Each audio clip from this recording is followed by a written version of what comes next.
Okay, so here's my 4-month-old emerald tree boa. Isn't he cute? I think so. So I'm just going to go over how I set up his cage, and then I'm going to start going into how to take care of him. As far as, what I say about how to take care of him, even how his cage is set up, this is what I think is good for him. I read a whole bunch of different websites, I talked to a whole bunch of people, and then I just came up to what I think would be best for, this little guy, and what, I figured I would like to go into his cage. So, if I say anything that people don't agree with, cool. Everyone's entitled to their opinion. I should not be the only person that you're listening to how to take care of this video, and nor should you listen to one person for anything.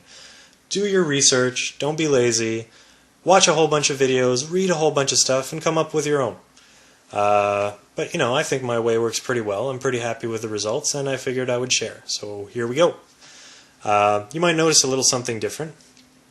Well, this is just your standard 12 by 12 by 12 exo-terra cage, which is good for them while they're small, because when they're babies, it's much easier to control the temperature and humidity in a small cage than it is a really big one.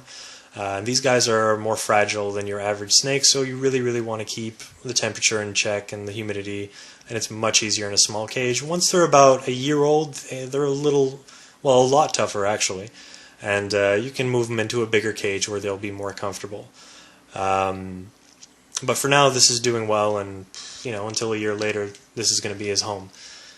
So what you would notice is a little different about this cage is that the inside, I had put regular home insulating styrofoam that they use inside the walls of homes to insulate the homes, and I sandwiched the glass. So what this does is it'll keep all the heat inside, and it'll really save on energy and really keep the temperatures stable, because glass is terrible for keeping heat inside. It loses a lot of infrared heat, and plastic and acrylic is a much better choice, but obviously it scratches up. I don't really know of any reptile companies. I heard of Vision cages, but anyway, let's not get into that. Glass, if you're going to have a glass cage, it's a really cool idea to put styrofoam on the sides, because, like I said, it'll keep your temperature. But not only that, for your perches, you don't really have to glue or tape or all these headaches. You just jam it in there. Give it a little bit of pressure. Right now, I took it out, so I'm not going to spend too much time putting it back, and it'll pretty much stay there. So for the perches, what I use is, you can see I have one plastic one that I just sort of put in there for sort of to see what he likes. Maybe it's just due to the fact that it's the lowest. He doesn't really go on the plastic one. He prefers the wooden ones. But why I have the wooden ones over instead of all plastic is because wood is a really good indicator of, if you're keeping your cage too humid and you don't have enough airflow, because the wood will start to grow mold on it. And that's what's sort of important, that you don't keep them too humid. If you start going over 80, 90, sorry, not 80, but if you start going over 90% humidity, and the whole cage is all closed up and there's not a lot of airflow, you're going to start to see mold on your dowels, and that's a sign that you really need to change something. So as far as the thickness goes of their dowels, they seem to like something about the same or thinner, slightly thinner than the thickest part of their body. So right now he's about the size of my thumb, when I first got him, he was about the size of my pinky, so those were the dowels, and he seems pretty comfortable on those. As far as how the cage is heated, I have a heating pad covering the entire back of the cage, and a whole bunch of heating cable coiled underneath. So the heating, obviously the bottom is made of glass as well, and I don't want to lose too much heat through the bottom of the cage. So what I do is I put the, I use a whole layer of heat insulating tape, which is an aluminum tape that they use for really hot ducts. I didn't use duct tape. It probably would work also, but you know, it's a heating element. I'm not really comfortable using anything rubber or plastic, so aluminum, you know, lets me sleep at night. This fire's bad, and yeah, that really keeps the cage nice and toasty. But obviously, if you just have these two heating elements, it's going to cook your snake. It gets way too hot. So here in the middle, I have a little probe, and the two heating elements are connected to a thermostat. So the thermostat is going to turn these things on and off, and here is another probe at the middle of the cage, which is attached to this thermometer over here, and that'll let me know what the temperature is at, you know, because you never know, it could be faulty. You always want to check your temperatures, because temperature is really the most important thing when it comes to your reptile. If you have your temperature down, everything will sort of fall into place. Everything comes secondary. If it's way too hot, you can easily kill your reptile. If it's way too cold, they won't, you know, they'll die obviously, but they die way slower. Too cold is slightly better than too hot, because it'll at least give you way more signs that something is wrong, and it's way easier to fix. If they're too cold, they just slow down and stop eating. If you warm them up, they'll perk up. If it's been way too cold for way too long, they will develop probably some sort of respiratory infection where you see their mouths open. They might hear a clicking sound when they're breathing, which is a mucus buildup in their esophagus, and they get sick. All right. So yeah, you might want to get a vet to prescribe you some antibiotics. Whereas if it's way too hot, they'll just have their mouth open, and if it's too long, they'll just die. Period. So if you have your temperature down, they'll do just fine. Humidity is also very important. I'm not saying humidity is not important, but not as important as the heat. But humidity is pretty easy to take care of. What I do is I have a nice, really, really big water bowl. So what I just did is I took just a thin plastic container, and it's pretty much as big as almost 3/4 of the size of my the bottom of my tank. So it's really thin, and the reason for that, why I don't use typical rock bowls, is because the thin plastic will allow the heat to really warm up the water, so it'll create a lot more humidity and keep the cage at least slightly humid if, you know, between sprayings. Whereas if you keep a rock bowl, one of those decorative bowls, it'll do the same job, but it'll take a lot more time for the water to warm up a little bit. Some people like giving, you know, an extra water bowl here on the side to give them cold water, but I didn't really bother. I mean, I spray him at least once every 2 days, and I spray directly on him, and they'll drink water that just falls into their coils. So I mean, he's well hydrated. He's doing really well. If you could see pretty well, he's nice and plump, no wrinkles. So he's doing pretty good. I'm all proud of myself. Yeah.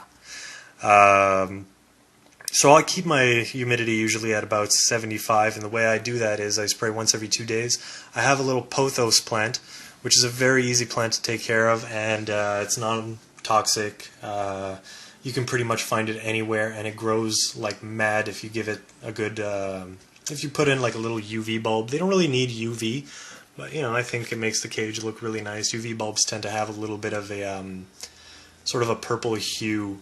I'm using the exo-terra Reptile Vision, which has no UVB, it has UVA, but it seems to be using the, it seems to be making the plant grow really, really quick. And it gives a really nice color to the cage, so I'm really happy with it. So what the plant does is it'll sort of, I don't know if it really eliminates odors, but it definitely makes the cage smell a lot more natural. It's a good oxygen exchange, obviously. And also, I don't keep soil at the bottom, because just in case he drops his food, then you don't have to rinse out, you know, your pinky mouse or your rat. It won't be all dirty, and it's also less dangerous. He won't swallow any soil. It's also a lot easier to clean. That's why I'm using paper towel, but paper towel will dry out really, really quickly, which is good and bad for the reasons I mentioned. You know, you don't want to get any mold. Soil will grow mold if you keep it too humid, but all you have to do is just, you know, mix it once a week. and that'll usually keep the mold at bay. But anyway, so yeah, it also has a little soil at the bottom, which will sort of be like a little, humidity reservoir and a little extra source of humidity if, between sprayings. Plus, it looks snazzy. I think it's pretty cute, and it also makes them feel a little more secure, not as exposed. It's really important to keep your reptile comfortable, especially these little guys can be really picky eaters when they're babies. If you're unlucky like me, you've spent many, 2 to 3, even 4 a.m. just sitting there with tongs trying to get the little bastards to eat. So, I don't know if it's because they're shy to their new enclosure, or, sometimes they're just finicky. Anyway, once you get them eating, they eat like champs. Like this guy right now will not refuse a meal. I'll get into little tricks on how to get him to eat at the end of the video, because there's nothing more stressful than a reptile that's not eating, especially these little guys. They're a little pricey, especially here in Canada. You don't want to lose them. But I mean, they're beautiful and you don't want to lose them, period. Anyway, blah, blah, blah. Something's on fire outside. Yeah. So, getting on with it. To keep the humidity in the cage, exo-terras and usually cages similar have a whole screen top, so you lose a lot of humidity out the top. So what I did is I covered the whole inside with plastic bag. It's like one layer of plastic bag that I just closed the lid on top of and then cut all the extra. And you obviously don't want to cover the whole thing, because then there's going to be no airflow and you're going to get mold and bacterial growth. So I cut a 1-inch slit from one side to the other. And that seems to be just enough to keep good airflow, no mold, and keep the humidity nice and high. I spray once every 2 days, like I said. Spray, the snake, that'll help them drink and everything like that. And water bowl, blah, blah, blah. So, that's pretty much it as far as the cage goes. If you have any questions, just, don't be shy, let me know. I'm more than happy to share my knowledge. And as far as taking care of these little guys, temperature is the most important.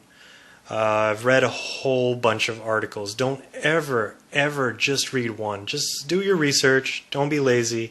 Don't take one person's word for it. Talk to people. Go, yeah, I know pet stores have a bad reputation, but there's a lot of good pet stores out there with, really knowledgeable staff. So, talk to people who have experience with these animals. Talk to people who have, other exotic reptile species. Do your research and come up with your own, your own way to do it. Forums are really great too. And, that's really the best way. You can't go wrong if you do that.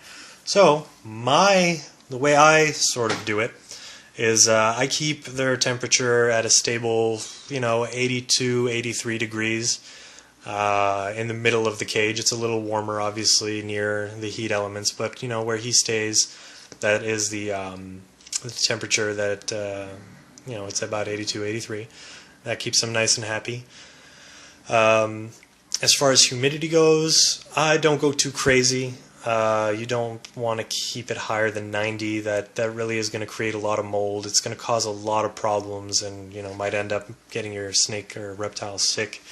So I keep it at about 75. I even let it drop to sometimes even down to 70, maybe even 60. Well, not much lower than 65, but I try to keep it at about 75, 80, even 85 right after I spray it. You can see right now, obviously, it's really, really low because I've had the doors open for a while. But once I close it, just with the heating of the bowl, all the water, it should shoot back up to probably about 65, 70. I'll probably even just spray him after the. You know what? Hey, why not? I'll spray it right now just so you guys can get an idea of how to spray them. I use a little gardening wand, and